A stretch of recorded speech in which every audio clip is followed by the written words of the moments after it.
Eu coloquei para gravar, então, só recapitulando, nós já tínhamos falado um pouquinho ali.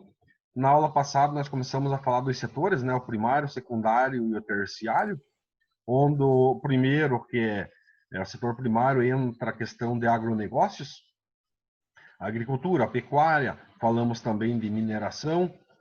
Hoje nós vamos falar de pecuária, pesca, área florestal, e mais um agora que eu não me lembro de cabeça. Sobre a aula passada, ficou alguma dúvida? Ou tudo certinho? Tudo ok?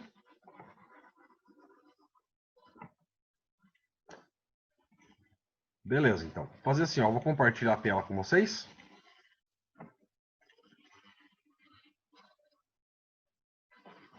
Provavelmente vai dar mais um link daí, vai dar mais de 40 minutos, né? Daí eu chamo vocês novamente, mando mais um link no grupo de vocês. Ok? Podemos continuar? Pessoal, só vou pedir um auxílio de vocês. Se vocês puderem colaborar, falar, se torna mais dinâmico, tá bom? Combinado? Combinado, professor. Beleza. Daí fica mais atrativo, né? Tá. Primeira, continuando, né, do setor primário. Primário é agro, vamos dizer assim, questão agro, agropecuária, agricultura, pecuária. Então aqui entrou a pesca também. De toda aquela fatia que nós temos do PIB brasileiro, 22% vem do agro. E dentro do agro, 7% está relacionado à pesca. É mais ou menos, é pouco, é bastante? O que vocês acham? Será que não seria pouco? Eu acho pouco. Até porque nós temos 8.500 quilômetros de mar, né, de praias, e sem contar rios e lagos que tem no Brasil, né? Mas vocês vão ver mais ali para frente que tem uma justificativa. Claro que bastante dessa carne é exportada, mas o brasileiro é uma das nacionalidades que menos come carne. Nós vamos ver ali uma comparação com o Japão e outros países. Tá, então, qual que é a finalidade da questão da pesca, né? A principal delas é a alimentação, daí entra a questão também de recreação, com as pescas esportivas, né? Que é feita principalmente no Mato Grosso, na Argentina, e temos também a questão ornamental. O ornamental é principalmente aqueles peixinhos que vêm da Amazônia, que coloca-se em aquário e tal. Até uma questão interessante aí, sabe aqueles peixinhos que a gente compra na agropecuária, né? Sim. Sabem, né? Sim. A maior parte deles é pego lá nos rios da Amazônia. Aqueles vermelhinhos e tal. Para cada 100 peixinhos daquele que é pego lá no rio, na Amazônia, chega 3 ou 4 vivos aqui para nós. Então a mortalidade é muito alta, né? Porque até pegar, trazer oxigênio. Então são muitas questões. Então a mortalidade é muito alta. Questão de história, né? Desde a época primitiva, desde a parte romana, na Bíblia tem muitas referências à questão de peixe, né? Até um símbolo naquele momento dizendo que Jesus multiplicou os peixes e tal. E na Europa também já vem de longa data, principalmente nos países do norte da Europa, chamados vikings, né? Há mais de 1000 anos, eles tinham um comércio do bacalhau. Pegavam, pescavam, tratavam ele e vendiam. Importância econômica. Aquilo que nós estávamos falando ali. Ó. O brasileiro consome 5 quilos por ano, per capita, né? Senegal, 37. Canadá, 16. Japão come 16 quilos per capita por ano. Então, cada japonês come 65 quilos de peixe. Grande a diferença, né? E sem contar que a questão do peixe, questão nutritiva dele, né? Bastante ômega 3, então é uma carne bem, vamos dizer assim, saudável, né? Não fazendo lá naquela fritura, lá, aquela banha, mas o peixe em si, ele tem um valor nutricional muito alto. Ok? Daí, como curiosidade, eu trouxe duas características, Brasil e Japão. A área total do Brasil, 8 milhões e meio de quilômetros quadrados. E o Japão tem só 377 mil. É do tamanho do Rio Grande, mais ou menos. Sabiam disso? RG não, RS, né? Não. Viu? O Japão é praticamente um navio flutuante. Por isso que nós sempre falamos em matéria-prima. Nós vendemos nossa matéria-prima, né? Nossos commodities barato, nosso minério barato, e eles são uma indústria de transformação. Por isso que aqui embaixo, se vocês analisar, o PIB do Brasil é de 2 trilhões, com toda essa área, e o do Japão é 4 trilhões. Onde o Japão era a terceira economia do mundo, isso em 2016. E o Brasil era oitavo. Outro índice muito mensurado, falado, é esse IDH, Índice de Desenvolvimento Humano. Aqui entra a questão de saúde, questão de escolas, toda a questão de desenvolvimento da pessoa, né? Então, o IDH do Japão é muito alto, ele está em 19º. O Brasil estava em 79º. Ok? Podemos continuar? Alguma questão, alguma dúvida com relação à pesca até aqui? Porque vocês podem ver, são muitos assuntos que a gente tem que tratar, né? Então, essa abordagem da pesca foi uma abordagem menor, porque a participação dela não é tão grande como a agricultura e a pecuária. Próximo tópico que vem é a pecuária, que já vai ser falado um pouquinho mais. Podemos continuar? Sim. Beleza. Pecuária. O que seria a pecuária? É a técnica, né? A partir do... Quem está entrando? A Caleandra. A partir do momento que o homem deixou de ser nômade, né, ele começou a domesticar alguns animais. Animais de estimação, gato, cachorro, e animais para corte ou para leite ou alguma finalidade assim. E no caso o gado, na pecuária. Pecuária não é só gado, né? Entra ovino, caprino, todos esses. E é uma atividade que está intimamente interligada com a agricultura.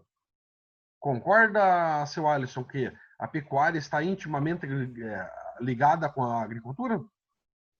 Sim. Poderia citar de que forma? É muito feito. Tem muita integração, né, entre a lavoura e a pecuária. Tipo, você vai plantar milho, por exemplo, para dar de alimento para o gado. Por aí. Ou até vice-versa, né? Você faz uma camada verde, alimenta o gado vai adubar, né? Vai estrumar esse local, e muitas vezes pode ser feito consórcios também, né? Isso. Onde está, não tanto na agricultura, mas na parte florestal é feito muito esse consórcio entre gado e árvores, né? Você planta determinadas árvores por alqueire, por hectare, e você ainda consegue soltar o gado ali dentro. Para que serve? Qual que é essa matéria-prima? Serve para quê? Principalmente, né, para alimentação, as agroindústrias, né, os frigoríficos. Nós temos, até onde eu sei, 2 aqui em Canoinhas. A Fricasa, que tornou-se hoje a Pif Paf, e o Frigotote, que abastece a maior parte dos mercados nossos. Mas temos muitas outras questões relacionadas a essa questão do gado bovino. Questão de leite, couro. Então, pode ser feito várias utilidades, né? Eles estão divididos em bovinos, suínos, conhecem todas essas definições? Bufalinos, ovinos, caprinos, galináceos, aves. Então, toda essa questão de animais relacionados para a questão de abatimento, comércio, frigorífico. Fala-se muito hoje em proteína animal, né? Proteína é relacionada à carne, né? Então, grande parte das exportações brasileiras, as carnes, são exportadas. Pergunto para vocês, por que 1 quilo de picanha está custando R$50 no mercado?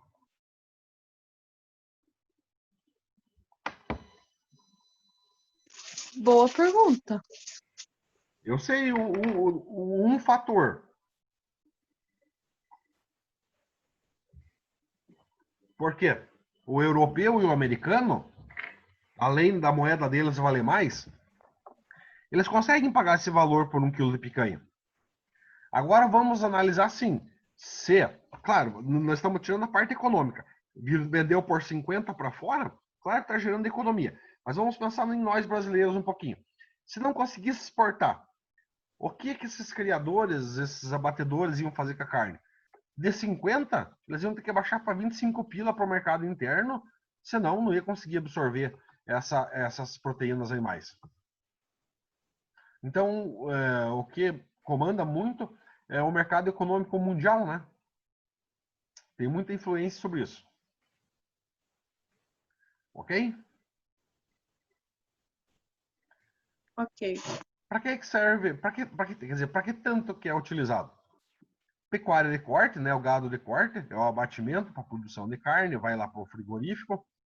Daí tem as matrizes somente para criação de leite, né? Tem um ramo destinado somente a leite, queijos, derivados. Daí também temos a questão de ovelhas, cabritos, não, principalmente ovelhas, questão de lã. Daí vem cavalos, porcos, aves, coelhos, abelhas. Então temos a criação, né, de todos esses tipos de animais, cada um tem uma finalidade, dá uma matéria-prima. A Annelise está entrando. Boa noite, Annelise. 100.000 pessoas têm alguma restrição no nome do Boa noite, Annelise. Boa noite, professor. Tudo bem? Tudo aí, professor? Beleza. Ó, nós estamos no slide 11, mas bem ligeirinho eu vou deixar a par. Nós estávamos falando da pesca no Brasil, continuação da aula passada, né? Onde falamos que é muito pouco explorado, que nós temos 8.500 quilômetros de costa, né? Falamos um pouquinho da história, desde a época dos egípcios, é falado bastante na Bíblia também, da questão de peixes. A importância econômica, mostrando aqui que o Brasil consome muito pouco peixe, comparado com o Japão, Senegal. E daí que eu falei um pouquinho sobre população do Japão, do Brasil, PIB, IDH. E daí nós entramos na questão da pecuária. Pecuária é relacionado sempre com a agricultura também, né? E aqui vem, e para que servem eles chamam de matéria-prima, né? Mas vamos chamar de animais, para frigoríficos, couro, leite, lã, então uma infinidade de vamos dizer, de produtos que podem ser feitos com eles, né? Nós tínhamos parado nesse aqui, ó. O gado pode ser de corte para carne, leite, né? Todos os derivados do leite, ou as ovelhas para lã, questão de cavalos, porcos, ovelhas, abelhas. Então, tem uma gama muito grande, né, de animais domesticados sendo tratados, né, produzidos. Ok? Conseguiu pegar um pouquinho, Annelise? Sim, professor. Tá. Só para não deixar você perdido. Tá bom, obrigado, professor. Tudo isso que nós estamos falando ainda é do setor primário. Na aula passada nós falamos sobre agricultura, mineração, ali nós falamos sobre, primeiro, pesca, daí falamos sobre pecuária e agora extrativismo vegetal, florestas. Ela corresponde a 3% do PIB. Aqui nós estamos falando de madeira, vamos dizer assim, extrativismo sustentável, tirar sementes, tirar látex, a colheita da erva mata. Então, celulose, tudo isso corresponde a 3% do PIB nacional. Se for analisar, é bastante. Aqui nós temos uma diferenciação. Florestas plantadas e nativas. Alguém gostaria de comentar alguma coisinha sobre florestas plantadas e nativas?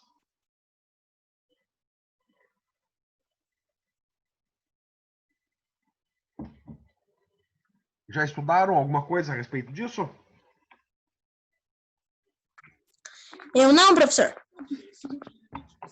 Alguém estudou, não?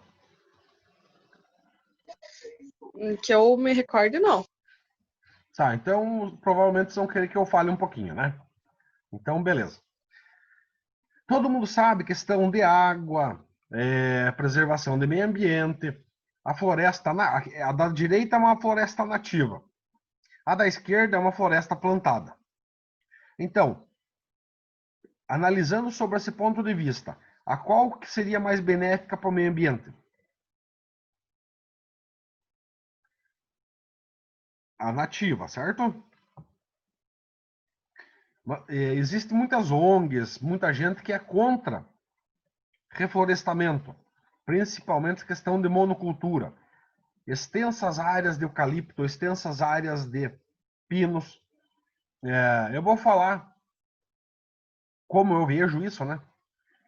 Como que é o sistema vamos dizer assim, que gere o mundo hoje? É o sistema capitalista. Deixa eu perguntar para vocês assim, ó. Não consome-se muita madeira, papel, muitas coisas provenientes de árvores? Sim. Se não tivéssemos essas florestas plantadas, ia ter que ser retirado das florestas nativas. Então, eu considero assim, ó, que os reflorestamentos são um mal necessário. Existem os reflorestamentos para não causar impacto nas matas nativas.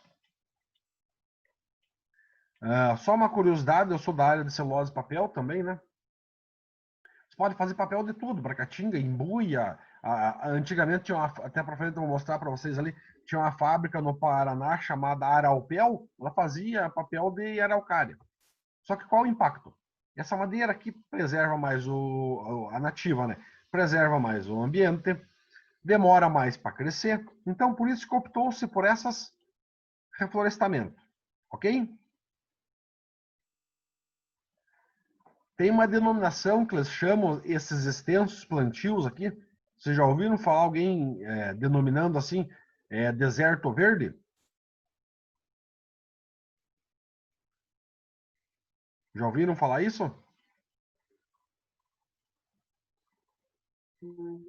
Não. Normalmente são terras muito boas, né? Vamos dar um exemplo aqui, Três Barras, Caninhas, Mafra. Temos muitas plantações de pinos, eucalipto.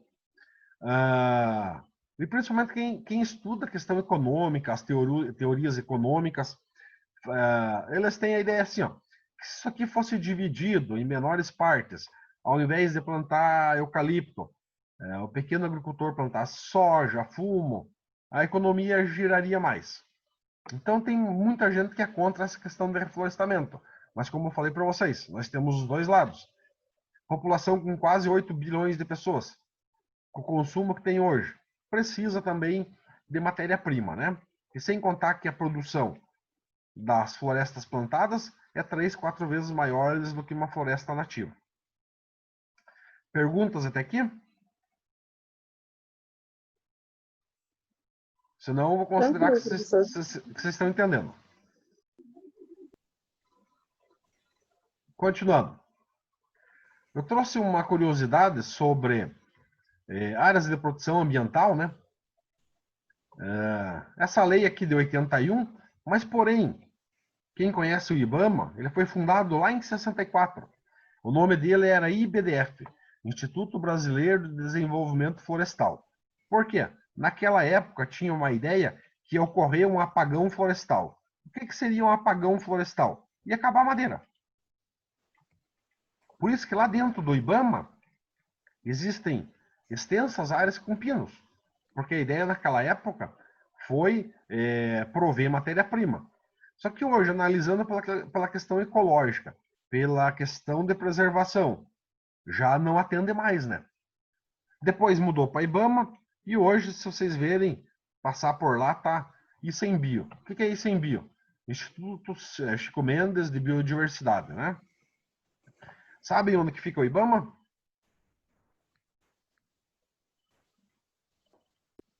Se eu não me engano, eu fui uma vez lá, mas tem muito tempo já. Alisson, sabe? Sei. Deixa eu mostrar aqui um mapa aqui, ó. Então, bem no canto esquerdo aqui nós temos a cidade de Canoinhas, Aqui no que eu vou fazer um risco agora é 280. E aqui é indo para Mafra. Ok? Toda essa parte do meio aqui que está assinalada é o IBAMA.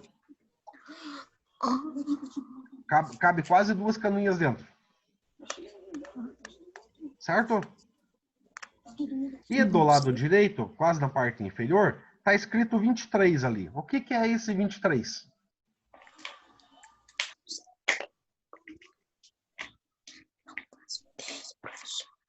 Já ouviram falar isso, pessoal? Não, professor. A Floresta Nacional, hoje a ideia dela é preservação, certo? E vocês estão vendo o tamanho dela, muito grande, né? Esse 23 é uma área do Exército. Ela faz divisa lá com Papanduva. O que aconteceu? Lá na década de 60, isso aqui eram sítios. Tinha aproximadamente 80, 100 famílias. O que o Exército fez? Veio e tirou todo mundo ali dentro. Até hoje esse processo ocorre na justiça, né? Para ganhar, não é indenização, como desapropriação, né? Até hoje corre na justiça essa questão das famílias que foram tiradas dessa área denominada do 23 ali. São áreas extensas. A Flona, né, que é o IBAMA, tem 4.200 hectares. Grande, né, Alisson? Sim. Ok? Acharam interessante ou não?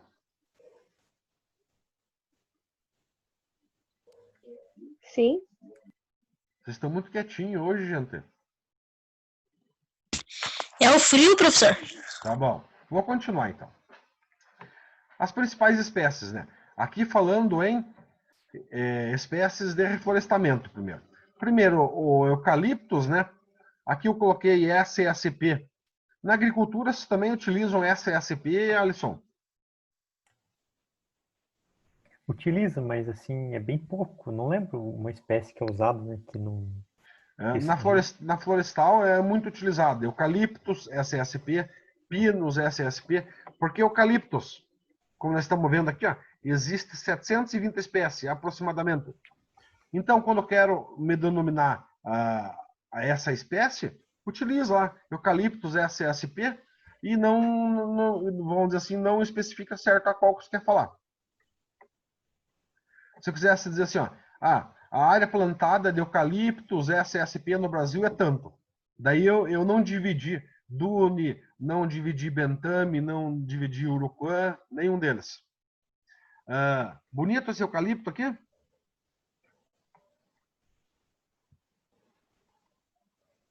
Sim. Tô achando ele muito amarelo. Ele é um híbrido. O que seria um híbrido? É o cruzamento entre duas espécies. Aonde está no nome dele? O uro vem do urofila e o can vem do camaldulensis. Então é um híbrido. Nós temos isso também na agricultura, né? Pode ver lá, onde eu vi isso, numa sementinha de pepino. Você compra aquele pacotinho, ó, a híbrido. Daí ele coloca tal espécie com tal espécie. Então isso é o híbrido. Essa matéria-prima utilizada para quê?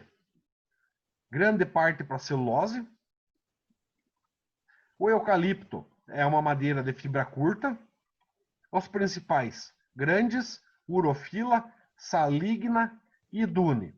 Só que nós temos uma particularidade aqui no sul. O que acontece aqui no sul? Como que é o nosso clima? Frio. Ocorre geada. Ok? Então, o grandes morreria, o urofila morreria, saligna, camaldulensis. Qual que se adapta melhor?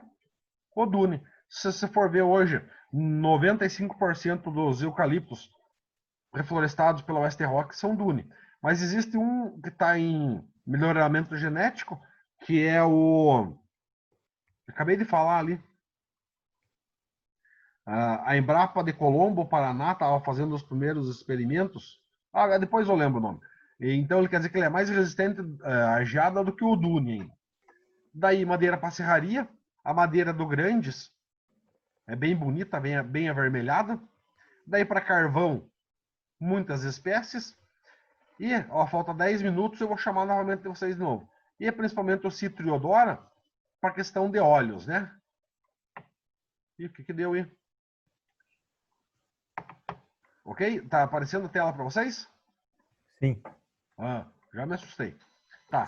Aqui, Pra celulose. mim tá assim, professor. Celulose branqueada, celulose não branqueada. Ok? Então, falando de celulose, fibra curta, eucalipto, para que papel que é feito com o eucalipto? Papel de caderno, papel de impressão, folha A4, papel higiênico. Então, tudo isso é feito com eucalipto. Certo? Aqui, dando a dimensão, a maior parte dos eucaliptos plantados, né, são híbridos, onde só, principalmente grandes com outros híbridos, né? Daí tem mais híbridos, daí tem o Saligna, outros, Viminales, e o Dune, que é o nosso, aqui nem aparece, porque é somente no sul, né? Aqui ele fala de um incremento, uma produtividade de 50 cúbico hectare ano. Só que tem experimentos da West Rock. Eu falo da West Rock porque ela tem a parte de desenvolvimento genético mais avançada na nossa região, né? Onde eles chegaram, né, em sítios melhores, solos melhores, condições melhores, 60, 70 metro cúbico hectare ano. Ok? Pinos. Eu coloquei invasor aqui. Por que invasor?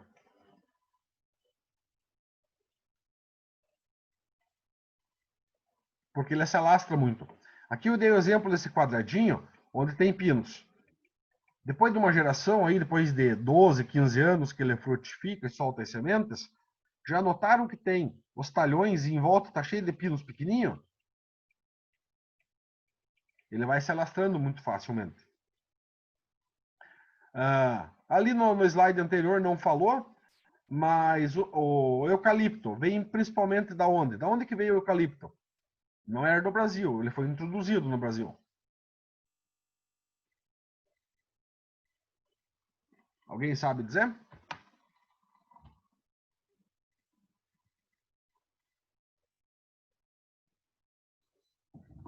Da Austrália.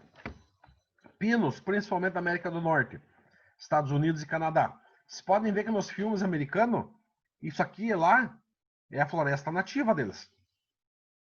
E nossa é uma floresta de reflorestamento. Ok? Os principais pinos plantados na região sul: Eliote e Teda. Só que o Eliote, ele tem muita resina.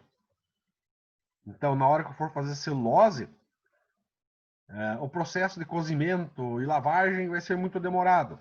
Então, tenta deixar somente para a resina, e o mais utilizado na nossa região é o Teda.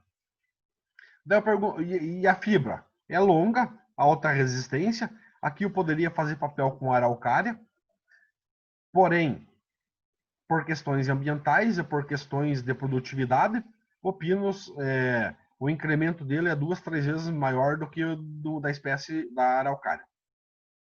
Na opinião de vocês, o que tem mais plantado no Brasil? Pinus ou eucalipto?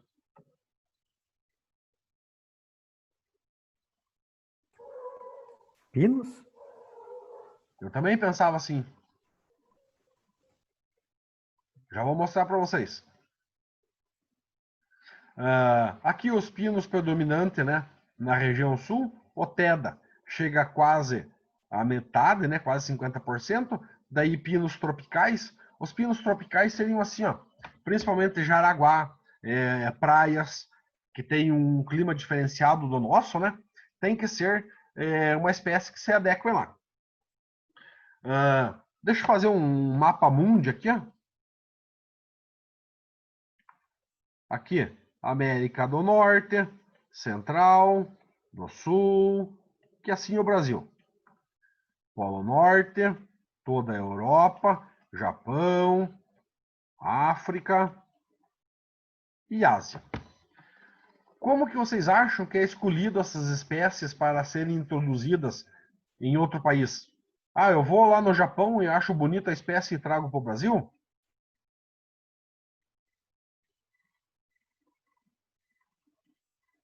Estudou isso, Alisson?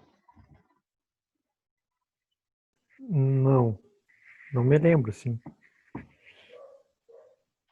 Vocês concordam que longitude e latitude têm tudo a ver? Aqui é a Austrália. Aqui tinha os eucaliptos. Não dá bem certinho com o Brasil? Sim. Mesma coisa América do Norte, Canadá e Estados Unidos. Provavelmente se eu pegasse uma espécie lá da Rússia e trouxesse aqui para o Brasil, talvez eu não tivesse ênfase na implantação dessa nova espécie. Então tem que levar tudo em questão. Outra, vamos dizer assim, aqui é uma montanha, desde a questão da altitude, da onde foram tiradas as sementes dessas espécies que foram trazidas da Austrália. Ela ocorre de 0 a 2.000 metros de altitude. Então tudo isso deve ser relacionado. E aqui o exemplo da Araupel, que fazia papel com araucária. Ok? Agora, setor florestal, pinos no Brasil. Aqui é do anuário, 2013, 13, 14, mas não mudou muita coisa, porque as empresas são as mesmas e a quantidade plantada não mudou muita coisa. Então, pinos no Brasil, 1,5 milhão de hectares. Ok? Bastante, né? Porém, o eucalipto chega a 4,5 milhões. Nós estamos acostumados com Sul e São Paulo.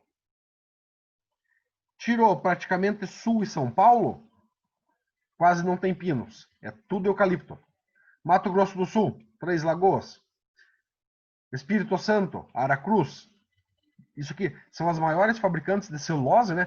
Tanto que Três Lagoas, em Mato Grosso do Sul, é a capital mundial da celulose. Lá tem a International Paper, a Fibria e a Eldorado.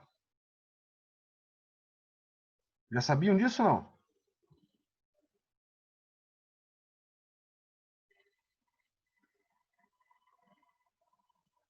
Gente, sabiam ou não?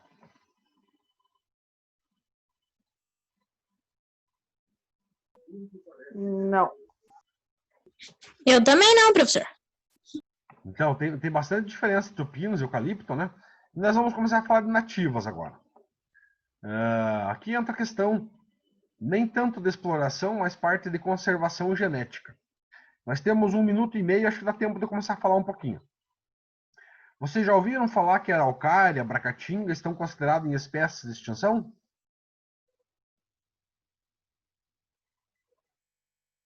Já ouviram falar isso? Tanto que os fumicultores hoje são proibidos de utilizar a bracatinga. Eles têm que ter o eucalipto na própria propriedade ou comprar, né? Mas se a gente olhar, não existe muita araucária ainda? Existe ou não? Sim. Existe. Está em extinção?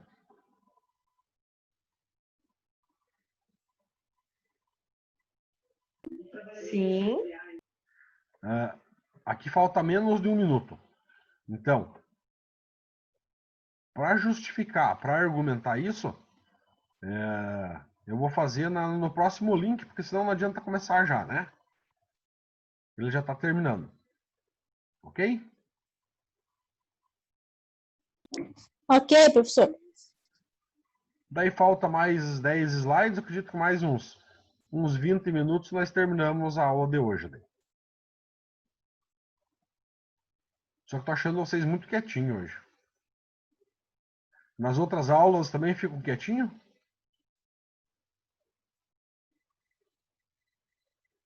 Ou falam um pouco? Eu fico mais quieta, professor. Ah.